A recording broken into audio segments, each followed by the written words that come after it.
ओम नमः शिवाय। मेरे शिव चैनल पर आप सबका स्वागत है। सबसे पहले तो आप सभी शिव भक्तों के चरणों में मेरा प्रणाम।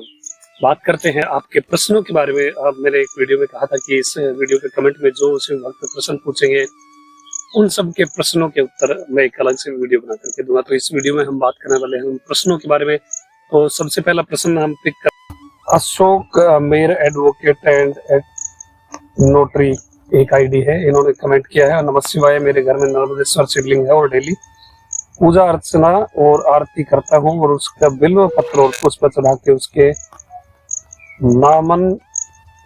नाम लेके अपने शर्ट के ऊपर के जेब में पूरा दिन रखता हूँ और अभिषेक के पानी पूरे घर को प्रसाद रूप पिलाता हूँ। तो उसमें कोई दोष तो नहीं लगता ना?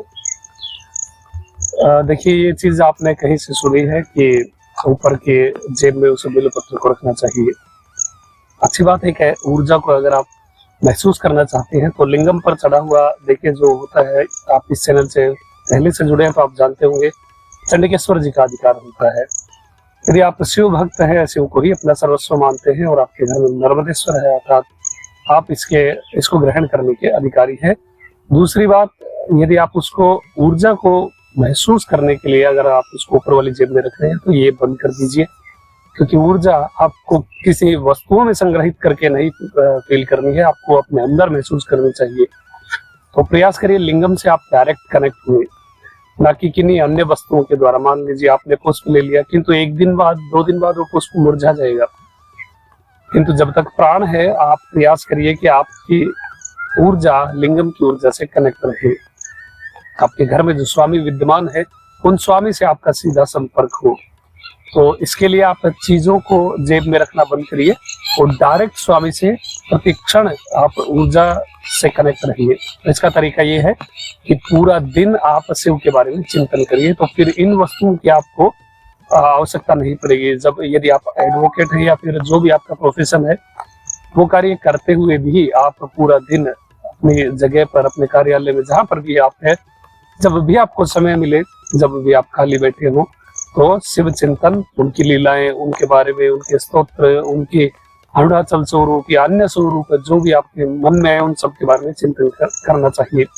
और जो फ्री टाइम हो उसमें आप अपने मित्रगणों के साथ उसको डिस्कस कर सकते हैं। तो धीरे धीरे करके पूरा शिवमय जीवन आपका हो जाएगा। जिस प्रकार से एक कमल जल के अंदर रहते हुए, एक कमल का पत्ता कभी भीगता नहीं है, वो जल में ही विद्यमान रहता है, फिर भी वो कभी गीला नहीं होता, भीगता नहीं है। उसी प्रकार से एक शिव भक्त भी इस पूरे सांसारिक दुनिया में रहते हुए कर्मों से ऊपर रहता है, वो सदैव शिव चिंतन में रहता है। आपका कोई भी प्रोफेशन हो, उसको करते हुए भी आप शिव में हो सकते हैं। तो आप डायरेक्ट स्वामी से कनेक्ट हुई, वस्तुओं के द्वारा मत हुई। रही बात है पूरे घर को जल पिलाने की, तो इसमें कोई दोष नहीं है, किंतु शिव चरणोदक देखिए गंगा आदि से भी पवित्र कहा गया है। वैसा निर्देश है, शिव निर्माल्य को सोने के पात्रों में भर करके रखना चाहिए। अब इस समय में सोने के पात्र, हम राजा महाराजा तो कोई है नहीं, तो जो भी पात्र आपके हैं अच्छे से अच्छे पात्र में शिव निर्माल्य को रखना चाहिए। और आपको महत्ता पता होनी चाहिए कि गंगा से भी पवित्र शिव चरणोदक होता है। तो क्या इसकी इंपॉर्टेंस है और किस रिस्पेक्ट के साथ इसे ग्रहण करना चाहिए, क्या इसको एक प्रेम भावना से इस शिव चरणोदक को देखना चाहिए। एक शिव चरणोदक मात्र से ही हमारी आत्मा शुद्ध हो जाती है। तो अपने परिवार को भी इस इंपॉर्टेंस को बताइए और उसके बाद बिल्कुल ग्रहण करिए, इसमें कोई भी दोष नहीं है। उत्तम। अगला प्रश्न है, शिवाय गुरुवे नमः। प्रणाम भैया, मेरे जब भी घर में भस्म बनाता हूँ या मंदिर से लाता हूँ तो प्योर व्हाइट नहीं होती, लाइट ग्रे कलर की होती है। ऐसी कोई प्रॉब्लम तो नहीं? आपके चैनल से जुड़ने को अच्छा लगा जी। इसमें कोई भी इस प्रकार का दोष नहीं है। ऐसा होता है कि जब आप उपले या फिर कंडे, जो गाय का गोबर का उपला होता है, उसको जब आप यूज करते हैं तब वो ग्रे कलर की हो जाती है। तो इसमें कोई भी दोष वगैरह कुछ भी नहीं है। प्योर व्हाइट के लिए कुछ अलग प्रोसेस होती है, शिवाग्नि प्रज्वलित की जाती है और केवल लकड़ियों का ही प्रयोग किया जाता है। कुछ विशेष प्रकार की लकड़ियां होती है, तो उनको जब हम प्रयोग करते हैं तब जाकर के वो शुद्ध प्योर व्हाइट होती है। तो इसमें कोई भी दोष नहीं है, दोनों ही बराबर है, उतनी ही श्रद्धा के साथ उसे आप धारण कर सकते हैं। और यदि आपको प्योर व्हाइट चाहिए तो आप मुझे इंस्टाग्राम पर पर्सनल में मैसेज कर दीजिए, आपका एड्रेस वगैरह तो मैं आपको वहाँ भिजवा दूंगा इसमें। लेकिन जब तक जो आपके पास उपलब्ध है उसी से काम चलाइए, इसमें कोई भी भेद आप मत समझिएगा कि वो अच्छी है या ये अच्छी है। अगले प्रश्न है राहुल कुमन जी, आपने अभी तक काल संहार का वीडियो क्यों नहीं डाला, ट्रेलर रिलीज करके भी इतना समय क्यों लगाया, वो क्या रहस्य जो आपने अभी तक छुपा रखा है, वो रहस्य कब उजागर करेंगे। आपसे जुड़ने के बाद सारी पूजा भी फॉलो करता हूँ, बहुत अच्छी बात है। आप तो भस्म धारण करते हैं, बिल्वार्चन करते हैं। तो काल संहार मूर्ति, काल संहार देखिए बहुत बड़ा रहस्य है। वो क्या रहस्य जो मैंने छुपा रखा है, ये सत्य बात है कि मैंने बहुत सारे ट्रेलर रिलीज किए, किंतु बाद में समय के साथ मुझे ये भी रियलाइज हुआ कि यहाँ केवल प्योर शिव भक्त नहीं देख रहे हैं इस चैनल को, बहुत सारे ऑलमोस्ट 90% यहाँ केवल शिव भक्त ही है, किंतु कुछ और अन्य लोग भी जुड़े हुए हैं। और शिवाज्ञा से ये भी निर्देश हुआ कि ऐसी चीजें केवल और केवल शिव भक्तों के साथ ही शेयर करनी चाहिए। तो मेरा भी पूरा मन है आप सभी शिव भक्तों के साथ में काल संहार का वो बहुत बड़ा रहस्य सभी शिव भक्तों के साथ उजागर करूं, किंतु जैसी शिवाज्ञा होती है वैसा ही हमें करना होता है। प्रयास करूंगा मैं कोई ना कोई ऐसा रास्ता निकले कि वो केवल शिव भक्तों तक ही पहुंचे। और बहुत सारी ऐसी चीजें हैं, देखिए काल संहार एक रहस्य है, किंतु अभी तक जितने भी रहस्य या फिर जितनी भी एक्साइटमेंट जो आपको एक्साइट करती है, ऐसी चीजें इस चैनल से आपने सुनी या फिर आप जुड़े हैं, जो भी आपने जानी है, बहुत सारी चीजें शिव भक्तों के लिए इस चैनल से जुड़ने के बाद नई चीजें सामने आई है। बट ट्रस्ट में जब मैं कह रहा हूँ कि जितना भी अभी तक इस चैनल पर आपने सुना है वो 10% भी नहीं है जो मैं आप सभी शिव भक्तों के साथ शेयर करना चाहता हूँ। वो मैं बात कर रहा हूँ केवल सीक्रेट्स की। बहुत कुछ है, किंतु जैसी शिवाज्ञा होगी वैसे वैसे चीजें आपके समक्ष आएंगी और मैं प्रयास करूंगा स्वामी ऐसा कुछ निर्देश करें कि मैं शिव भक्तों के साथ ऐसी चीजें शेयर कर पाऊँ। अभी कुछ दिन पहले एक क्लासेस भी चल रही थी वीडियो कॉल के थ्रू, बहुत सारे शिव भक्त जुड़े भी थे गूगल मीट के थ्रू, तो 1-1.5 घंटा में लाइव उनके साथ रहता था और बहुत सारे जो उनके कंफ्यूजन दूर होते थे वो, और उसके साथ बहुत सारे सीक्रेट्स जीवन के कुछ ऐसी चीजें जो हमें नित्य फॉलो करनी चाहिए, बहुत सारा डिस्कशन होता था। उन क्लासों के दौरान भी मुझे रियलाइज हुआ कि उनमें कुछ शिव भक्त नहीं है। वो बहुत देखिए एक साधे सब सधे ऐसी स्थिति होनी चाहिए। अब जिस किसी की भी पूजा करते हैं उनमें ही पूरा रम जाना चाहिए, उनके द्वारा ही आपका उद्धार निश्चित होगा।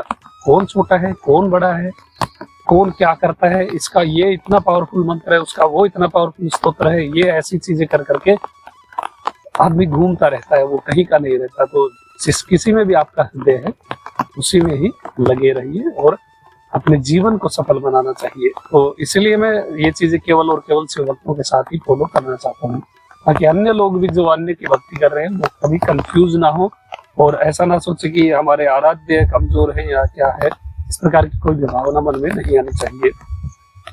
अगला प्रश्न है, जय महाकाल गुरुजी, ज्ञान संबंध नाथ के 108 नाम पूरे नहीं 103 नाम ही देखिएगा, बिल्कुल 103 नाम ही प्राप्त हो रहे हैं, किंतु ज्ञान संबंध जी की सीरीज आप जाकर के देखिए जिनसे भक्तों ने देखी है। मैं आपके विवेक के ऊपर ये चीज छोड़ रहा हूँ कि आप 103 नाम को 108 तक पहुंचाइए। वो 5 नाम मुझे किसी कमेंट में लिख करके बताइए कि आपने क्या क्या डिसाइड किए हैं। जैसा हम किसी के चरित्र की विशेषताएं देखते हैं, उनका कैरेक्टर देखते हैं, तो उनका नाम निर्धारण कर सकते हैं। जैसे गणेश जी को हम, अब बहुत सारे गणेश जी के नाम है, किंतु एक नाम हम ये भी रख सकते है भी एक्चुअल में, गौरी पुत्राय नमः। क्यों? क्योंकि वो गौरी के पुत्र हैं। शिव पुत्राय नमः क्यों? क्योंकि वो शिव पुत्र हैं। तो ऐसे ही ज्ञान संबंध जी के कैरेक्टर में क्या विशेषताएं हैं, वो 5 नाम आप अपने विवेक के द्वारा बनाने का प्रयास कीजिए। ये भी एक बहुत अच्छी बात होगी। ज्ञान संबंध जी भी देखेंगे कि क्या भक्त है जो मेरे ही 5 अलग नाम निकाल दिए, तो ये भी एक कार्य आप कर सकते हैं। एक्साइटमेंट की नई नई चीजें शिव भक्तों को सदैव करते रहने चाहिए।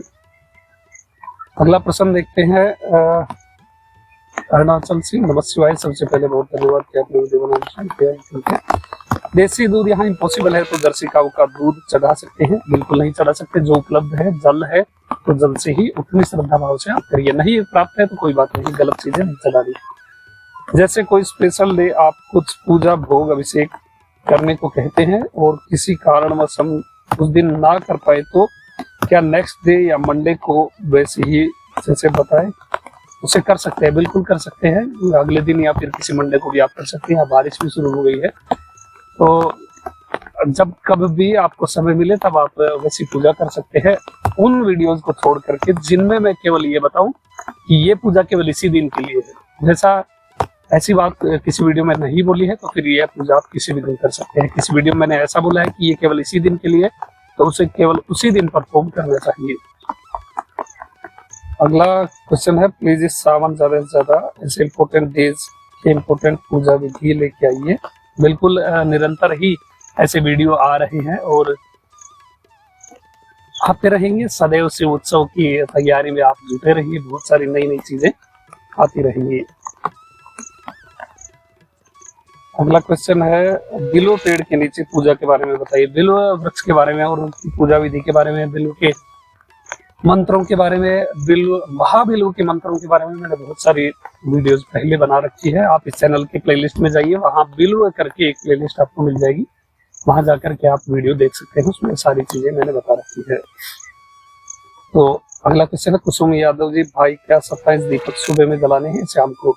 जब भी आप पूजा कर रहे हैं उस समय आप जला सकते हैं। ऐसा कोई बाउंडेशन करके मत चलिए पूजा में कि आप शाम सुबह पूजा कर रहे हैं लेकिन दीपक तो शाम को ही जलाने चाहिए, और शाम को आपको समय नहीं मिल रहा है तो ना सुबह जला पाए ना शाम को जला पाए। जब भी आपको समय मिले, जब आप पूजा कर रहे हैं, तब आप 27 दीप प्रज्वलित कर सकते हैं, जो 27 नक्षत्र के प्रतीक होते हैं। और अगर उत्तम समय, यदि आपको पूरा दिन समय है, तो उत्तम समय दीप प्रज्वलन के लिए प्रदोष काल होता है, उस समय में आप जला सकते हैं। नहीं तो जब भी आपको समय मिले तब आप दीप प्रज्वलित कर सकते हैं। अगला क्वेश्चन है, क्या घर में गमले में बेलपत्र लगा सकते हैं? बिल्कुल लगा सकते हैं, किंतु ध्यान रखिए जब वो ग्रोथ करता है तो उसे फिर किसी मंदिर प्रांगण या परिसर में जाकर के आप रोपित कर दीजिए, ताकि वो और भी आगे ग्रोथ कर सके। क्योंकि एक टाइम पीरियड के बाद जाकर के उसकी ग्रोथ गमले के अंदर रुक जाएगी। और अमृत उद्भव वृक्ष से, देखिए महादेव के प्रिय है, तो बिल्व वृक्ष का बहुत ध्यान रखना होता है। तो बिल्कुल एक बच्चे की केयर जैसे हम करते हैं उस प्रकार से आप बिल्व की भी केयर करिए, और गमले में उगा सकते हैं, फिर बाद में उसे किसी मंदिर प्रांगण में आप रोपित कर। अगला क्वेश्चन है, मैं एक लड़की हूँ और मैं महामृत्युंजय मंत्र का जाप करना चाहती हूँ, डेली कर्ममाला के द्वारा मैं कर सकती हूँ, या फिर जो आपने एक वीडियो में महिलाओं के लिए शिवाय नमः मंत्र बताया था, वो वैसे मैं उसे मन में हमेशा जपती हूँ, पर मैं आसन पर बैठ कर करना चाहती हूँ, तो महामृत्युंजय मंत्र जपू या शिवाय नमः? भैया बहुत बड़ा डाउट है, प्लीज रिप्लाई करिए। शिवाय नमः का जाप आप कर सकते हैं। और महामृत्युंजय आप क्यों करना चाहते हैं? सबसे पहले तो क्यों का उत्तर हमें पता होना चाहिए, फिर उसका सोर्स ढूंढना चाहिए, जो भी उसका स्रोत है वो ढूंढना चाहिए। तो बहुत सारे लोग महामृत्युंजय मंत्र को एक टारगेट लेकर ही, एक उद्देश्य लेकर ही इसको करते हैं। और महामृत्युंजय के लिए यदि कहीं से आपको निर्देश प्राप्त हो तो बहुत अच्छी बात होती है, अन्यथा आप नमः शिवाय या शिवाय नमः का जाप करिए। उससे भी ज्यादा इंपॉर्टेंट, यदि आपको एनर्जी फील करनी है और महामृत्युंजय जैसा आप करना चाहते हैं वैसी कुछ चीजें आपको चाहिए, तो सबसे ज्यादा आप अभिषेक पे ध्यान दीजिए, लिंगार्चन पे ध्यान दीजिए। लिंगार्चन जितना आप अधिक करेंगे, जो लिंग पूजा जब आप करते हैं, अलग अलग द्रव्यों से आप शिवलिंग का अभिषेक करते हैं, तो शिवलिंग का जो दृश्य होता है देखने का, वो भगवान को उस प्रकार अभिषेक होते हुए देखने का वो अद्भुत होता है। उसमें ही प्रेम भाव जगाना शुरू करिए, फिर आपको किसी मंत्र वगैरह पे डिपेंड होने की आवश्यकता नहीं रहेगी। वो सतत अरुणाचल ज्योति आपके हृदय के अंदर प्रज्वलित होनी चाहिए, सदैव जलती रहनी चाहिए, ताकि हमारी अज्ञानता का नाश हो और हम कॉन्फिडेंट हो लाइफ में। और शिवार्चन से बड़ा, इस लिंगार्चन से बड़ा कोई भी सोर्स नहीं है इस चीज के लिए। तो इस प्रकार से आप सदैव से पूजन करिए। और महामृत्युंजय की रही बात को देखिए, कुछ कामनाओं को लेकर के, जैसे स्वास्थ्य संबंधी या फिर अकाल मृत्यु वगैरह टालने के लिए सब चीजें की जाती है, किंतु ये कुछ क्वेश्चन आप लोग ऐसे मेरे से पुटअप करते हैं कि फिर कुछ रहस्य मुझे बताने के लिए प्रेरित हो जाता हूँ मैं। लिंगार्चन में और महामृत्युंजय में कोई भी फर्क नहीं है। जिस प्रकार से आप समझिए आज के समय में बहुत सारे लोग मरणासन होते हैं, हॉस्पिटलाइज होते हैं, आईसीयू में होते हैं, तो उनके परिवारजन उनके लिए महामृत्युंजय के अनुष्ठान कराते हैं, त्रिअक्षरी ओम जिनसे या फिर पूरा महामृत्युंजय मंत्र के बहुत सारे अनुष्ठान करवाते हैं, किंतु उसके बाद भी कोई गारंटी नहीं होती कि वो व्यक्ति बचेगा, उसकी मृत्यु टल जाएगी। तो जो की सीक्रेट है, जो मूल तत्वसार है, वो क्या है? वो क्या महामृत्युंजय मंत्र ही या कुछ और है? तो उसके लिए स्टे ट्यून और या इस कभी शिव भक्तों के साथ वो रहस्य ऐसे उजागर करने का सौभाग्य मुझे प्राप्त होगा तो मैं अवश्य ही करूंगा। तो सबसे पहले लिंगार्चन पर आप ध्यान दीजिए और उस ऊर्जा को महसूस करना सीखिए। एक रिक्वेस्ट है, आप ज्ञान संबंध नाथ की शिव स्तुति है हिंदी में ट्रांसलेट करके दीजिए। श्री ज्ञान संबंध जी की सीरीज की किसी एक वीडियो के अंदर मैंने श्री ज्ञान संबंध कृत शिव स्तुति हिंदी अर्थ के साथ डाली हुई है, पीडीएफ लिंक आपको वहां जाके मिल जाएगा। तो ज्ञान संबंध के जो भी एपिसोड है उनके वीडियो की डिस्क्रिप्शन में जाकर के आप लिंक चेक करिए, वहां आपको मिल जाएगा। अगला क्वेश्चन है, आप ये माथे पर कौन सा चंदन लगाते हैं? तो वही चंदन, ये भस्म है जो अभी मिट गई होगी बारिश में। और एक शिव भक्त का बहुत इंटरेस्टिंग कमेंट आया था कि आप पर वेल फिटेड कुर्ता अच्छा लगेगा। देखिए मैं शैव हूँ, ये परिधान जो मैं धारण करता हूँ ये इसलिए कि आप सभी शिव भक्तों के साथ में कनेक्ट हो पाऊँ, आप मुझसे रिलेट कर पाए, लिटरली मुझसे कनेक्ट हो जाए, इसके लिए धारण करता हूँ, अन्यथा मैं शैव हूँ।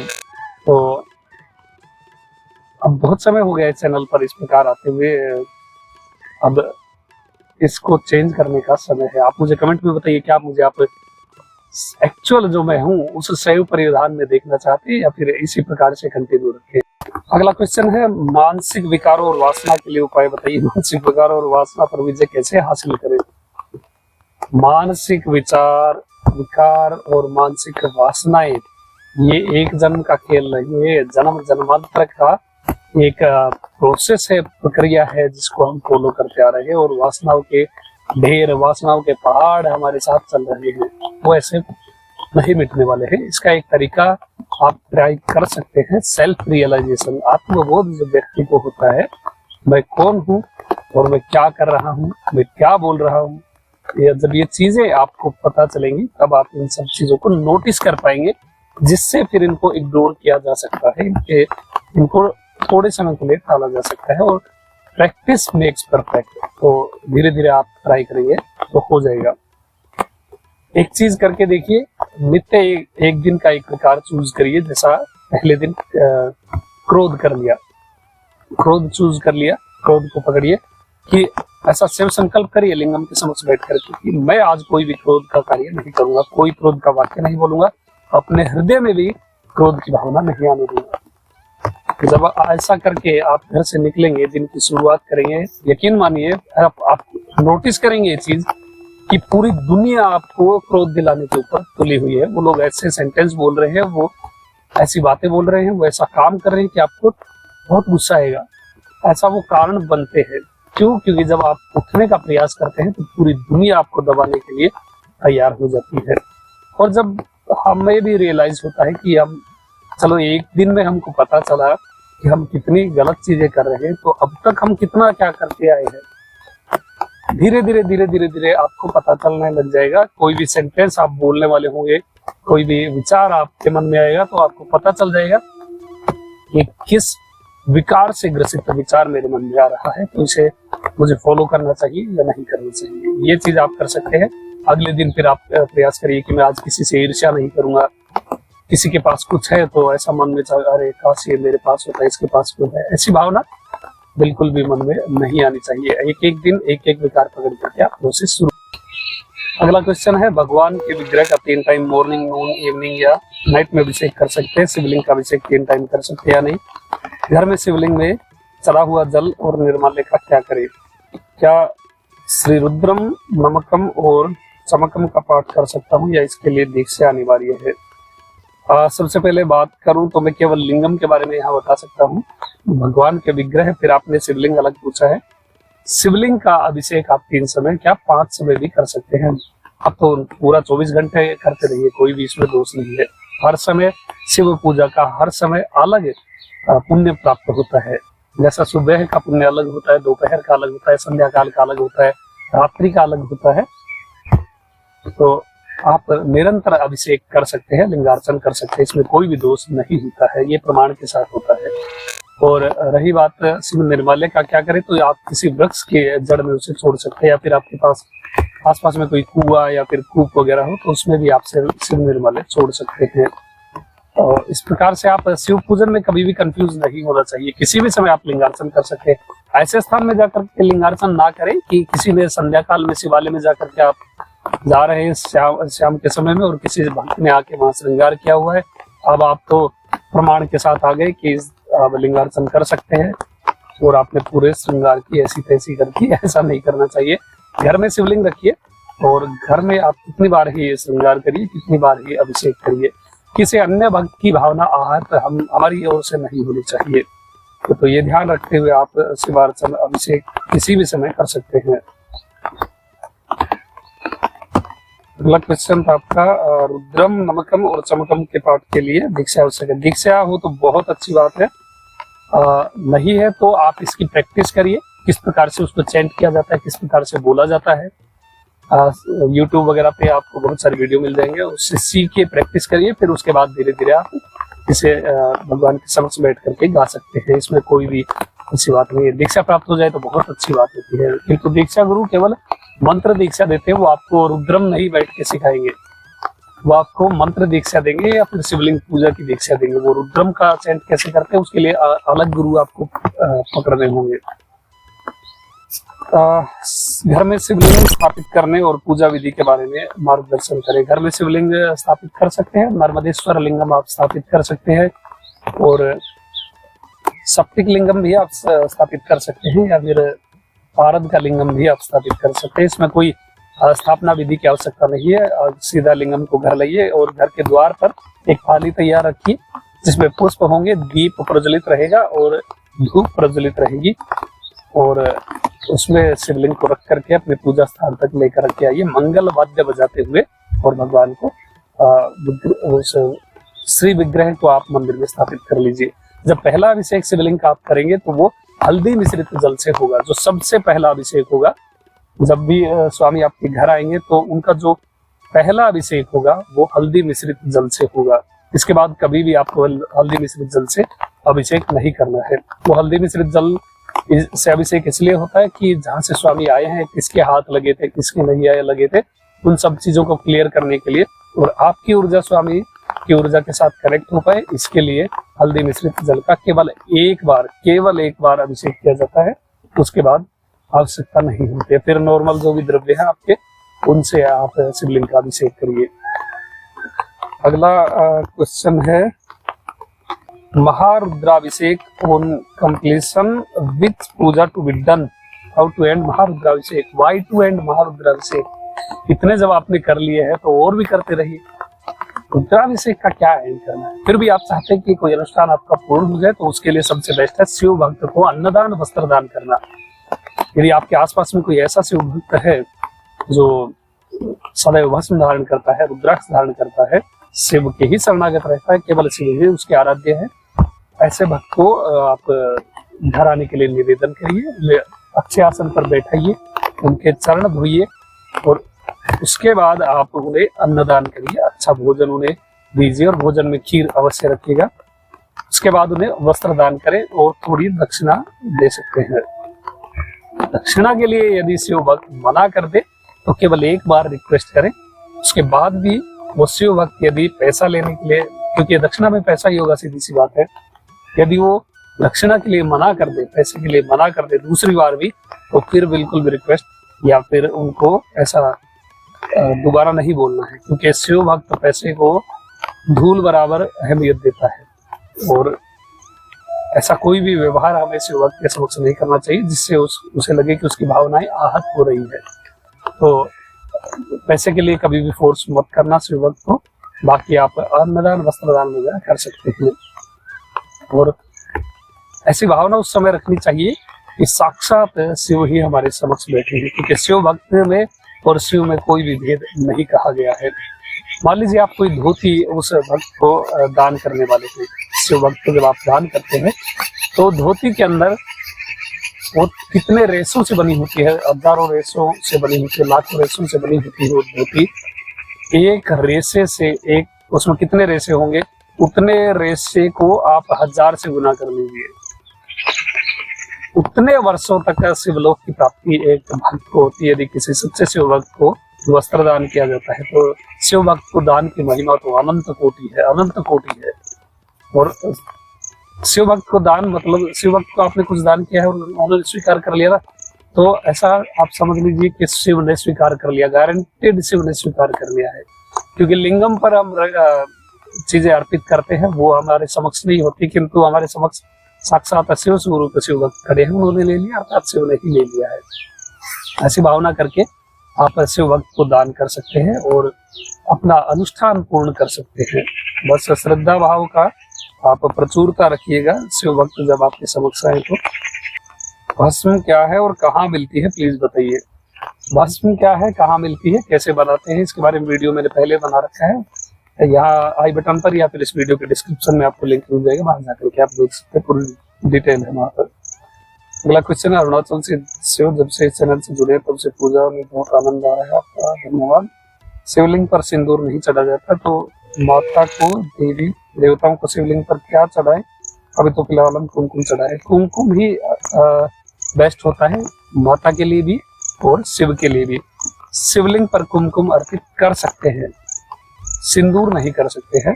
तो अच्छी क्वालिटी का सुगंधित कुमकुम लेकर के आप शिवार्चन कर सकते हैं। और माँ भगवती को भी आप कुमकुम चढ़ा सकते हैं। अगला क्वेश्चन है, can we offer ice cubes on Shivling? ना, आइस क्यूब क्यों अर्पित करनी, ये गिमिक्स करने की कोई आवश्यकता नहीं होती। जल है आपके पास में, वो सब करिए जो चीजें वर्णित है। And do we need to take diksha for chanting Om Namah Shivaya मंत्र? हाँ, दीक्षा यदि आपको प्राप्त हो जाए किसी शैवाचार्य से, शैव गुरु से, तो बहुत उत्तम बात होती है। अन्यथा जब तक गुरु हमारे जीवन में नहीं आ रहे हैं तो बिना दीक्षा के भी आप नमः शिवाय का जाप कर सकते हैं। अगला क्वेश्चन है, घर में ऑलरेडी छोटा सा नॉर्मल शिवलिंग है, नॉर्मल शिवलिंग कभी नॉर्मल नहीं होता है। बहुत टाइम से पूजा कर रही हो बट मेरे कुंडली देखने के बाद पंडित जी बोले नर्मदेश्वर शिवलिंग की पूजा करने को, क्या मैं घर में 2 शिवलिंग की पूजा कर सकते हैं? बिल्कुल कर सकते हैं। 2 शिवलिंग क्या 2000 शिवलिंग की पूजा करिए, कोई मना नहीं है, कोई दोष नहीं है। बहुत सारे लोग भ्रमित करते हैं बैठ करके, अनाप शनाप चीजें बोलते हैं। बाणासुर ने जो 2000 भुजाएं स्वामी से मांगी थी वरदान स्वरूप, वो कोई बल दिखाने के लिए नहीं थी, चीजों को गलत रिप्रेजेंट किया जाता है।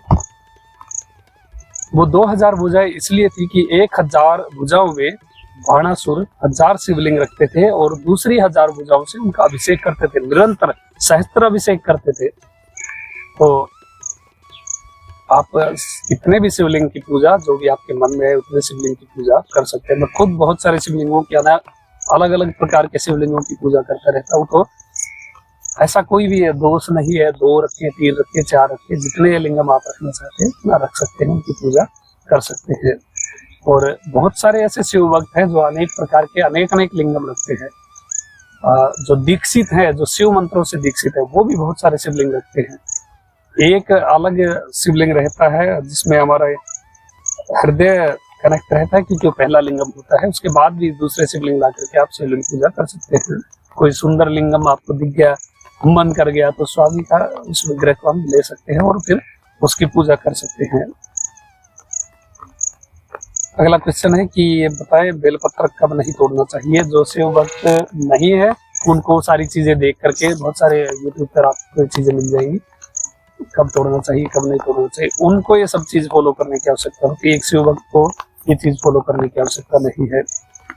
हमें रुद्राक्ष भी लेनी है, कब और कहाँ से मिलेगी? आपके आसपास में जो ऑथेंटिक गीता प्रेस की दुकान है वहां से जाकर के आप खरीद सकते हैं। क्या हम घर के चूल्हे की राख को भस्म बोल सकते हैं? नहीं बोल सकते, क्योंकि इसमें मंत्रोच्चारण वगैरह नहीं है। हाँ, आप वो भस्म चाहिए तो मुझे इंस्टाग्राम पर पर्सनल मैसेज करिए अपने एड्रेस के साथ, पिन कोड के साथ, फोन नंबर के साथ, मैं आपको भस्म भिजवा दूंगा। मुझे सपने में बहुत सारे सांप दिखे और कल के सपने में पानी की नहर में डूब गया। ये सब चीजें बहुत सारे लोगों के लिए कमाई का जरिया है। सपने में ये दिखा तो ये होगा, वो दिखा तो वो होगा, ये सब चीज दैट्स इल्यूजन ओनली, पूरी कोरी काल्पनिकता है जो हमारा माइंड क्रिएट करता है।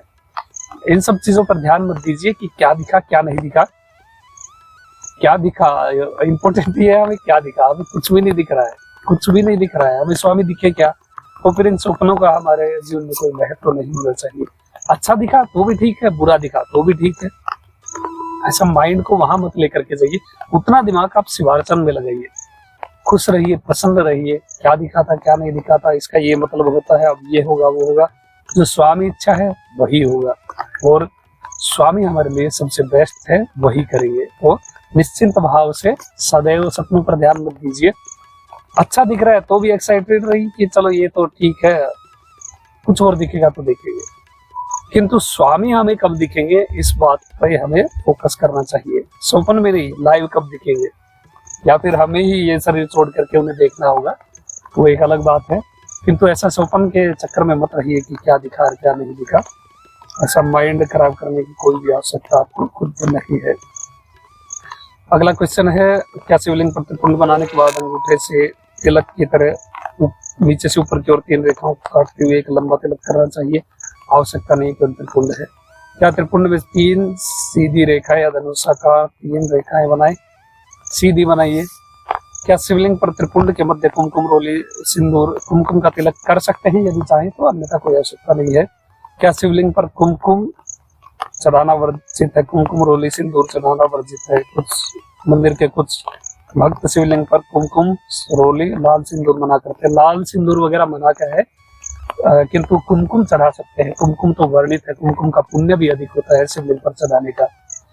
कुछ लोग पहले जलधारी पर जल चढ़ाते और फिर जल की धार को शिवलिंग के चारों ओर घुमाते थे, शिवलिंग पर जलाभिषेक करते। उनके हिसाब से जलधारी पर माता शोक सुंदरी का निवास है, पहले जल वहां चढ़ाओ। कृपया इस बारे में बताएं। कुछ लोग दाएं बाएं दोनों हाथों में एक साथ एक लोटा के कुल 2 लोटे पकड़कर एक साथ जल चढ़ा सकते हैं? कृपया इस बारे में बताएं। ये गिमिक्स बहुत चल रहे हैं, बहुत गिमिक्स चल रहे हैं, ऐसी पाखंड चल रहे हैं, पता नहीं क्या कर रहे हैं लोग। लिंगम पर इस ब्रह्मांड के जितने देवी देवता है सबका निवास होता है और स्वामी एग्जिस्ट करते हैं। स्वामी से आदि शक्ति उत्पन्न होती है और आदि शक्ति से पूरी सृष्टि का संचालन होता है। जो भी आप देवियां सब कुछ देखते हैं, ये शिव शक्त्यात्मक है। आप निर्गुण कहिए या कुछ भी कहिए, लिंगम से ही सब कुछ उत्पन्न होता है। और कोई एक ऐसी देवी देवता का नाम मुझे बताइए जिन्होंने शिवलिंग पूजा ना की हो। तो सदैव शिवलिंग पूजा पर ध्यान दीजिए। आप जो अभिषेक करते हैं वैसा अभिषेक करिए, पहले इधर जल चढ़ाओ उधर जल चढ़ाओ। और रही बात एक हाथ में एक लोटा पकड़ने की, तो ये दोष होता है। दोष कैसे होता है? ताटका नामक एक शिव भक्ता थी, वो जब शिव अर्चन कर रही थी तो स्वामी का अर्चन करते हुए, अभिषेक करते हुए उनका एक वस्त्र ढीला हो गया था। तो उन्होंने वो कंफ्यूज हो गई, क्योंकि एक हाथ से वो भगवान का पूजन अर्चन नहीं कर सकती, दोनों हाथ लगाने होते हैं। तो उस समय में वो कैसे उठे, इस बात को लेकर कंफ्यूज हो गई थी। तो स्वामी ने अनुग्रह करके उनको 16 हाथ दिए थे, जिससे वो 16 उपचार पूजा एक साथ कर पाए। तो ऐसा मत करिए। कुछ भी लोग गिमिक कर रहे हैं आजकल। आप YouTube, Instagram वगैरह पर देखते होंगे, बहुत सारी चीजें ऐसी सामने आ रही है जो कुछ है ही नहीं, फिर भी लोग कर रहे हैं। तो ऐसा कुछ भी मत करिए। आप डायरेक्ट प्रेम भाव से शिवार्चन करिए, डायरेक्ट शिवलिंग और जलार्पण करिए, आदिशक्ति का अभिषेक करिए और लिंगम पर एक कुछ बिल्व या पुष्प रख लीजिए। नंगे सिर शिवलिंग का अभिषेक नहीं किया जाता है। केवल इतनी बातों का ध्यान रखिए और जितना प्रेम आपके हृदय में ज्यादा होगा उतने ही स्वामी प्रसन्न होंगे। और बहुत सारे कुछ वक्तों के प्रश्न छूट गए होंगे, तो अगले किसी भाग में वीडियो बना करके मैं आप सभी से वक्तों के प्रश्नों को उत्तर अवश्य दूंगा। अभी तक के लिए इतना ही। आपका दिन शुभ हो, महादेव कृपा करें। अरुणाचल से ओम नमः शिवाय।